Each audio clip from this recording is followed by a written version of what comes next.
Você já teve aquela sensação de que não está saindo do lugar? Está tentando melhorar ali dentro do crochê, mas parece que tem alguma coisa ali que está dando errado.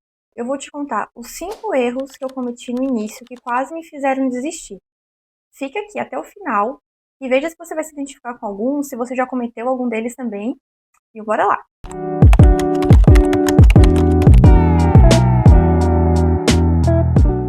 Erro 1. Comprar materiais errados. Como assim, Laiane? Por exemplo, eu no início não tinha muita noção de qual tipo de fio correto usar para cada criação. Para vocês terem noção, eu tive uma primeira encomenda de biquíni, a cliente me pediu um biquíni azul. Daí eu fui no armarinho e procurei pela cor que ela me pediu. E eu não me toquei na espessura do fio. Eu usei um barro número 4, gente, para fazer um biquíni. E ainda comprei uma malha para forro, que também não era uma malha apropriada para biquíni, era uma malha um pouquinho mais grossa. E assim, o biquíni ficou bonito? Ficou bonito. A cliente, quando recebeu, elogiou a peça, o capricho da forma como eu embalei e tudo mais. Só que eu não tive um feedback dela depois de ter usado. Por quê? Provavelmente, quando ela molhou, tenha sido na piscina ou na praia, aquele biquíni deve ter pesado. Porque, gente, é um fio muito grosso para biquíni. Então, eram coisas que eu não tinha noção naquela época. Eu escolhia realmente pela cor e não me tocava. E também outra coisa, eu me sentia mais confortável com fios de espessuras mais grossas, porque eu achava que rendia mais o trabalho. Uma outra peça também que eu lembro bastante foi um cropped que eu fiz. Eu fiz pra mim mesmo poder treinar, então eu comprei o material mais baratinho que tinha. Eu lembro que era um fio de barbante. Como era pra mim e só pra praticar, eu não tinha essa preocupação que eu tinha com as clientes da textura. Era um barbante bem áspero, assim, bem com qualidade bem inferior. E eu tinha apenas uma agulha no meu início. Era uma agulha número 3. Era essa agulha aqui que eu usava para tudo. Essa agulhazinha aqui, eu fiz cropped, biquíni, roupa, fiz de tudo com ela. Na verdade, não exatamente essa, eu comprei uma igual. Por quê? Depois desse cropped, a minha agulha entortou. E com o tempo ela acabou quebrando. Mas eu tinha um sentimento muito grande pelaquela agulha, porque foi a que a minha tia deu quando eu estava iniciando. E aí o pai emendou ela com Durepox pra mim. E eu usei ela muito tempo com Durepox. E acabando que em algum momento nessas mudanças aí, de uma casa para outra, eu perdi ela. Mas depois eu achei no armarinho uma igualzinha, daí eu comprei ela, meu xodózinho também. À medida que eu ia praticando, fazendo roupas para mim, ou para presentear alguém próximo, eu ia percebendo como é que funcionava o caimento da peça, a elasticidade que alguns pontos dão, né? Porque o crochê ele cede. Então fui aprendendo também a como colocar as medidas, aprendi qual agulha correta usar para cada tipo de linha. Não adiantava comprar um fio grosso e usar uma agulha fininha, assim, então eu comecei a investir em agulhas de tamanhos diferentes para mim. Hoje eu tenho uma variedade de tamanhos que vai depender. Uma vai ser para cada tipo de material necessário, o acabamento que eu queira dar, se eu quero deixar a peça mais leve ou não. Outra coisa também que é muito importante na escolha dos materiais é você saber o que você quer produzir para depois não comprar linhas aleatórias e ficar com o estoque parado. Tenha claro na sua cabeça o que você deseja produzir. Dentro do crochê, tem uma infinidade de coisas que você pode escolher. Por exemplo, se você quiser começar a investir em criar tapetes, você pode pesquisar quais materiais que geralmente são utilizados. Isso você encontra no Google. Hoje em dia, ChatGPT, se você quiser usar ChatGPT, o próprio YouTube, nos tutoriais de passo a passo, a artesã ela vai apresentar a agulha e a linha que ela usou para produzir aquele tapete. Após você fazer essa pesquisa, você, quando for comprar, seja online ou presencialmente, você vai se sentir mais segura de qual material você está escolhendo para produzir. Erro 2. Não calcular minha hora de trabalho. Eu não cronometrava o tempo de produção. As peças que eu produzia para praticar, eu tirava foto e colocava no meu Instagram, dizendo que podia mudar tamanho, cores, enfim, adaptando para o gosto da cliente. O que acontecia? Eu sou um tamanho P. Uma peça que às vezes em uma tarde eu fiz para mim, eu simulava na minha cabeça a hora que a pessoa me perguntava o valor, como se fosse fazer a mesma coisa um tamanho G. Mas não é, gente. Às vezes a gente coloca assim, foi uma tarde para produzir essa peça. Só que não tem como você dizer que é uma tarde. Foi uma tarde, 2 horas de trabalho, ou foi uma tarde, quase 5 horas de trabalho. Isso de não cronometrar me prejudicou muito no início, porque eu fazia o orçamento para o cliente de acordo com o material gasto, embalagem e o meu tempo de produção. E aí acabava que eu demorava mais tempo do que eu tinha imaginado e eu saía mais no prejuízo do que no lucro. Muitas vezes não tinha lucro, era só prejuízo mesmo. Porque se para uma peça for o dobro ou o triplo de horas, você sai no prejuízo se você não calcular sua hora corretamente. Terceiro erro, querer fazer tudo sozinha. Ah, Laiane, hoje você tem uma equipe que te ajuda? Não, a equipe sou eu mesma. Ai, ai, eu digo que eu sou a eu presa, porque eu que faço a foto, eu que crio, eu que tenho as ideias para os vídeos, edição, criação de conteúdo, enfim.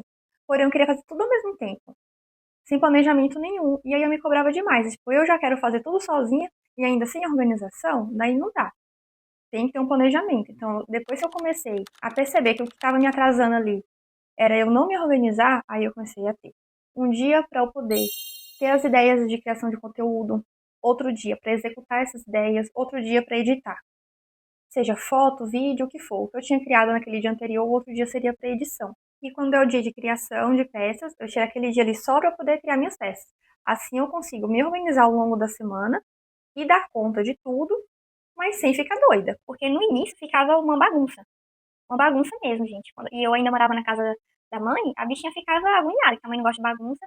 E tinha coisa revirada pelos cantos, e eu começava uma peça aqui, e daqui a pouco eu já ficava aquelas linhas paradas ali, ia pra outra coisa, e voltava pra máquina de costura, e voltava pra aquela.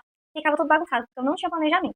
Hoje eu tenho que seguir ali uma organização para poder entrar dentro da minha rotina e eu conseguir cumprir tudo que eu preciso ali ao longo daquela semana. Mas, futuramente, se eu puder delegar algumas atividades, por exemplo, a edição de vídeos é uma coisa que me toma muito tempo.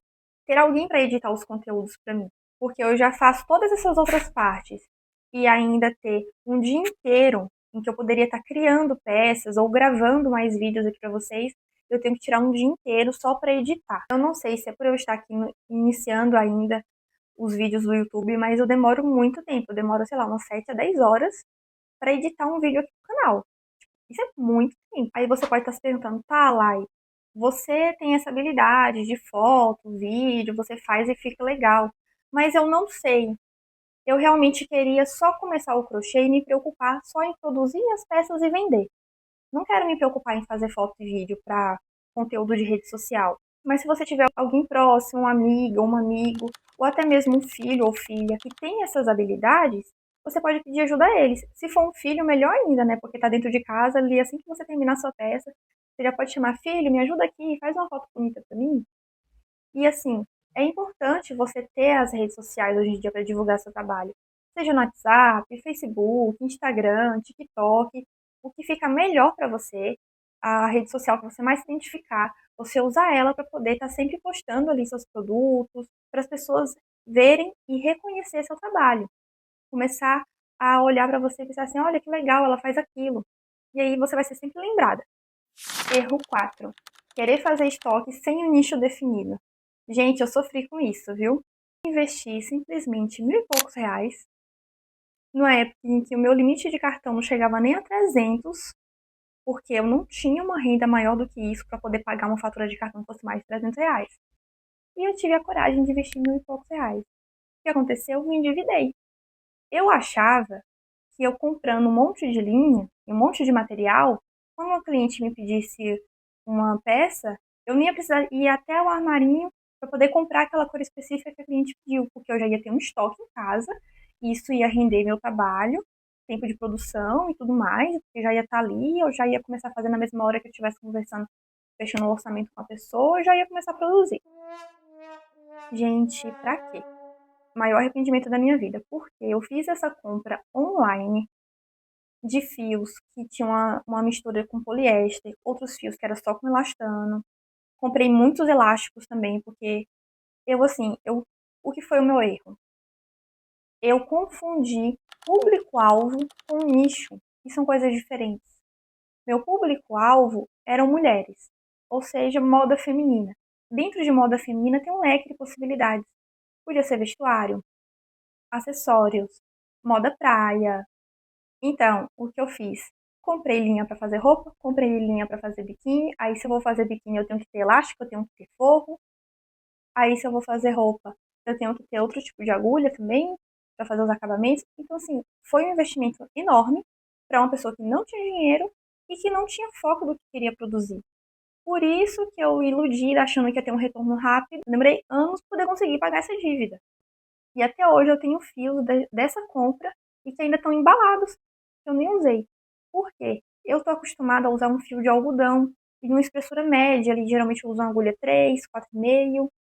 E esse fio que eu comprei, ele é uma espessura muito fininha, tem que ser uma agulha 2,5, 2, e eu não gosto de usar agulha tão fina assim. Eu tenho essas agulhas aqui que eu mostrei pra vocês mais fininhas, é pra fazer acabamento, não é pra criar uma peça. Esse foi um dos meus piores arrependimentos. Foi outro momento que eu pensei em desistir ali, que eu falei, fiz uma merda. Desculpa a expressão, mas assim, nossa, é horrível você se ver ali endividada, né? Paralelo a isso, ainda tinha uma outra conta no Instagram que era, antigamente se chamava Customix Kids. Eu tinha o Customix e Customix Kids. Quando eu ainda era assim nessa mesma bagunça da minha vida. O Customix, já tá falando mix, né? Era um mix de coisa. Era essa bagunça de tudo que era artesanal, que o pessoal me pedia, tava lá naquele perfil. Coisa de feltro, pintura, crochê, enfim, tava tudo lá. Depois eu fui começando a focar no crochê e criei a loja online mesmo de fato, mas antes era isso daí. E aí depois eu adaptei todo esse perfil para criar o Fares Atelier, que daí foi focado em crochê e moda feminina, mesmo que ainda esse foco não foi tão objetivo assim, né? Teve esse prejuízo inicial, mas enfim, pelo menos com uma coisa mais organizada mesmo. E o Customix Kids se manteve lá.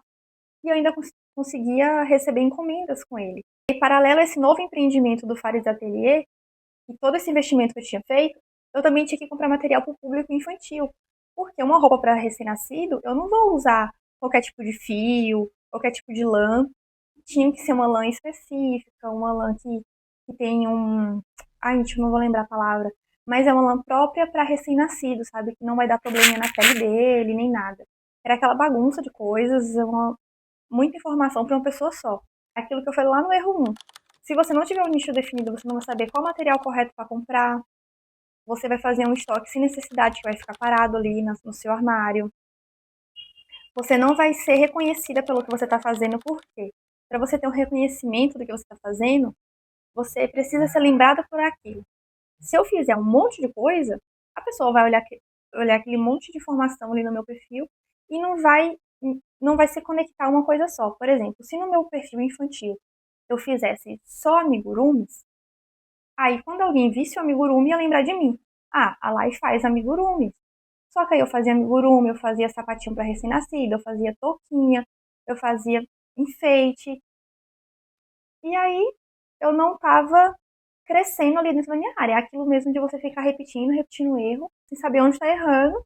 E era isso, gente.